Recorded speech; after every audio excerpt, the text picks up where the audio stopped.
Joko Widodo akan menghadiri Kongres Partai Solidaritas Indonesia di tengah sejumlah isu yang disebut menurunkan reputasinya. Kita akan bahas bersama juru bicara PSI, Beni Papa, dan pengamat politik Hendri Satrio.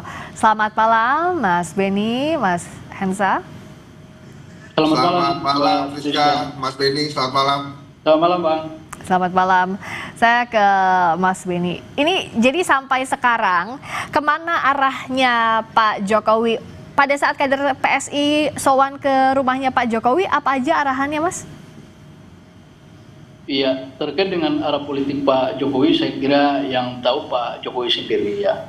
Tapi saya kira ketika beliau menerima delegasi-delegasi peserta kongres yang hari ini sudah mulai berdatangan di Solo, saya kira ini kan menjadi simbol dukungan Pak Jokowi terhadap kader-kader PSI. Jadi kehadiran teman-teman PSI di sana untuk mendapatkan wejangan, untuk mendapatkan arahan, ya tentu Pak Jokowi sebagai tokoh politik yang kita hormati, dan sejak awal kami menyampaikan bahwa Pak Jokowi dengan PSI saya kira tidak ada hambatan lagi, tidak ada jarak, karena kehadiran Mas Kaisang saya kira simbol Pak Jokowi hadir di PSI. Jadi ketika kader-kader PSI yang akan mengikuti kongres bertamu ke rumah Pak Jokowi, saya kira kader-kader bertandang ke toko yang selama ini diidolakan dan memang menjadi guru politik bagi seluruh kader PSI. Jadi sifatnya silaturahmi, dan sekali lagi bahwa Pak Jokowi sebagai toko yang kita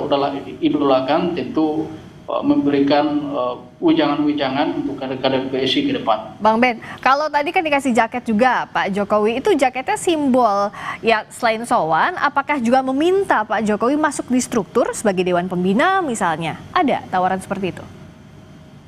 Iya, saya kira itu adalah simbol keakraban PSI dengan Pak Jokowi. Jadi PLT Ketua Umum tadi memberikan jaket kepada Pak Jokowi itu adalah simbol bahwa PSI dan Pak Jokowi tidak bisa dipisahkan. Bahwa kemudian nanti Pak Jokowi akan bergabung dengan partai PSI baik di Dewan Pembina maupun di posisi yang lain. Ya saya kira kita menunggu waktu, ya kita menunggu. Tentu Pak Jokowi sendiri yang akan menentukan nanti kapan, dan ya kita tunggu. Tapi sekali lagi bahwa kehadiran kader-kader PSI hari ini di rumah Pak Jokowi ini adalah satu kegembiraan bahwa Pak Jokowi bisa menerima kami dengan tangan terbuka.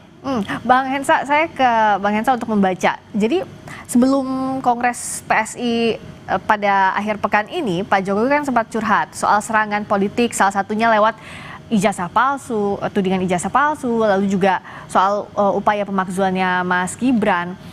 Apakah Mas Hensa lihat bahwa memang Pak Jokowi butuh kendaraan politik, atau sebaliknya butuh dukungan politik dari partai politik yang selama ini kan setelah Pak Jokowi purna tugas tidak ada yang terang-terangan membela Pak Jokowi secara gamblang? Iya nggak sih Bang Hensa?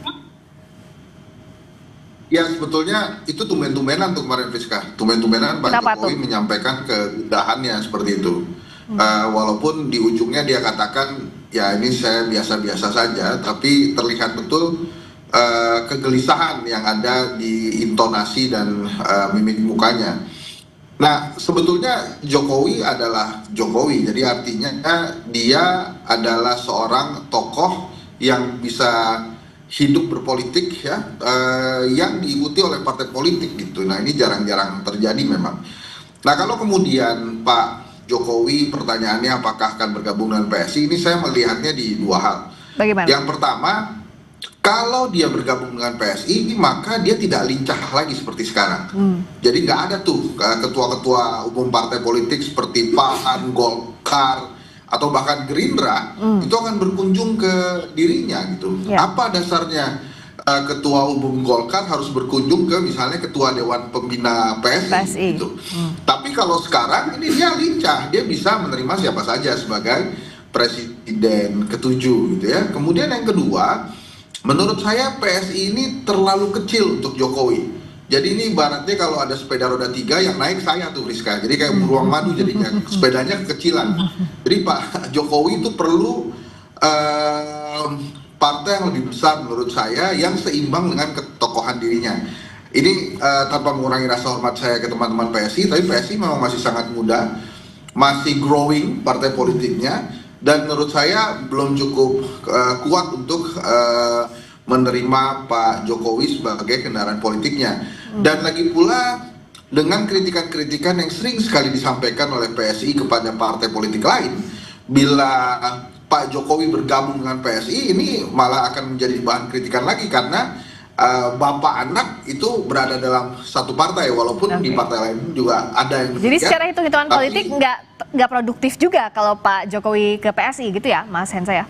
Betul sekali. Jadi menurut saya Pak Jokowi kan berkali-kali bilang masih dalam pertimbangan karena dia akan justru lebih lincah tanpa partai saat ini, kecuali ada salah satu partai yang berada di Senayan kemudian meminang dia dan memberikan jabatan tertentu kepada dirinya, itu mungkin dia akan lebih mudah mempertimbangkan karena PSI ini masih partai yang berkembang dan terus mencari bentuk gitu ya. Beberapa hal yang baru yang dilakukan oleh PSI menurut saya adalah proses mencari bentuk ini partai maunya seperti apa. Karena salah satunya misalnya mengubah logo itu adalah bentuk salah satu proses mereka mencari jati diri sesungguhnya partai ini mau seperti apa gitu. Tapi gini Bang Hensa, iya sih secara pergerakan politik akan lebih lincah kalau Pak Jokowi nggak di strukturnya PSI, tapi pada kasus-kasus ijazah misalnya, tudingan ijazah, tampaknya nggak ada parpol yang berada di belakang Pak Jokowi. Bahkan Golkar kemarin kami baru ngobrol juga menganggap itu adalah isu pribadi. Bagaimana hitung-hitungannya? Siapa yang bisa menemani Pak Jokowi selain relawan? Kayaknya cuma relawan aja tuh yang nemenin Pak Jokowi. Ya sebetulnya tanpa masuk ke PSI pun PSI sudah membela Pak Jokowi. Masa ya Mas Kaisang nggak membela bapaknya gitu ya. Tapi ya belaannya memang tidak cukup kuat karena PSI kan tidak berada di Senayan. Dia tidak termasuk dalam 8 partai yang sudah lolos verifikasi KPU lah nanti buat 2029 kurang lebih begitu. Jadi memang posisinya akan sama saja dia masuk atau tidak masuk PSI, Friska. Jadi tidak ada plus poin buat Pak Jokowi sebetulnya karena ada Mas Kaisang sudah di sana. Nah kalau dari Bang Benny artinya ada Mas Kaisang di PSI udah cukup, nggak perlu ada Pak Jokowi di dalam struktur, sudah bisa cukup mewakili putra bungsu ya Pak Jokowi ini. Iya, sebenarnya bukan cukup tidak cukup Mbak ya, tapi saya kira kami melihat bahwa kehadiran Mas Kaisang ini sebagai salah satu tokoh muda yang punya prospek jangka panjang, yang kedua punya popularitas tinggi juga, dan saya kira beliau sudah membuktikan kepemimpinan beliau selama 2 tahun memimpin partai PSI. Saya kira kehadiran Mas Kaisang bagi kami ini adalah salah satu keterwakilan daripada Pak Jokowi yang kemudian memimpin kader-kader PSI di seluruh Indonesia. Bahwa kemudian nanti Pak Jokowi bergabung atau tidak tentu kami tidak bisa menyampaikan itu, karena yang bisa menyampaikan itu Pak Jokowi dan yang tidak menunggu sikap dari Pak Jokowi. Tapi sekali lagi bahwa kehadiran Mas Kaisang saya kira tidak bisa dipisahkan daripada Pak Jokowi itu sendiri. Jadi Mas Kaisang hadir di PSI saya kira itu adalah bukti bahwa Pak Jokowi hadir di PSI gitu.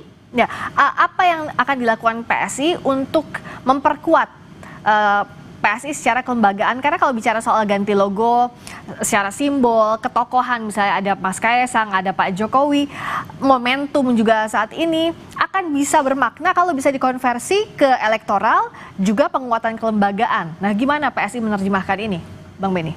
Iya, saya kira setelah kami melewati 2 proses pemilu, pertama pemilu 2024 kemarin, kemudian pilkada, saya kira beberapa catatan juga yang sedang kami perbaiki ya. Pertama tentu saja bahwa struktur partai PSI juga kalau kita melihat hasil dari dua agenda politik kemarin, saya kira ini juga menjadi evaluasi bagi kami. Jadi ke depan penguatan struktur partai ini juga menjadi fokus utama partai PSI ke depan. Yang kedua saya kira memang kaderisasi di internal partai juga akan dijalankan, dan hari ini Mbak lewat sistem pemilu yang kami lakukan, saya kira ini juga menjadi bagian proses kami, langkah kami untuk bagaimana membranding partai ini menjadi satu partai yang memang berbeda dari partai lainnya, yang mengedepankan keterbukaan, bagaimana pelibatan anggota itu betul-betul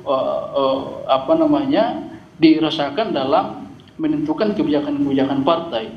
Ya tentu bahwa kemudian kami mengganti logo itu kan salah satu proses rebranding partai. Tapi di luar itu kami juga sudah menyiapkan langkah-langkah strategis yang kami yakini bahwa ini akan mendongkrak elektabilitas partai ke depan, khususnya dalam menghadapi pemilu 2029 yang akan kita lewati 3 tahun yang akan datang. Oke, kalau dari Bang Hensa apa sih yang hal strategis yang harus digenjot oleh PSI? Karena kalau secara momentum sebenarnya kan Jokowi effect, Mas Kaisang effect itu lebih besar pada saat waktu Pak Jokowi menjabat. Nah sekarang apa yang harus bisa dilakukan untuk menerjemahkan ini?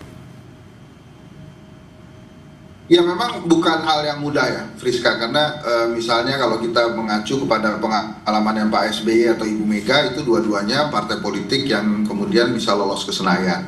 Nah PSI belum.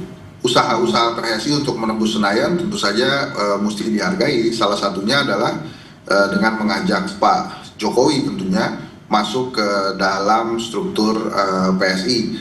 Karena memang kalau Pak Jokowi masuk itu otomatis akan ada tambahan kekuatan dari relawan-relawan Pak Jokowi secara langsung. Tapi memang perjalanannya tidak mudah. Apakah ini momentum? Menurut saya momentumnya lebih ke Mas Kaisang sih untuk membuktikan bahwa memang dia adalah sosok yang tepat untuk memimpin PSI.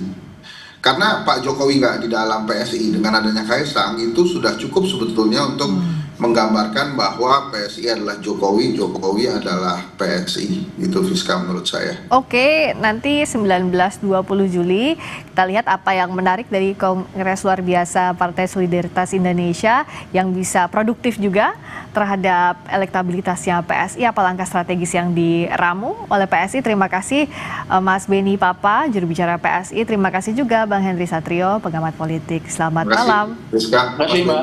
Sampai ketemu lagi.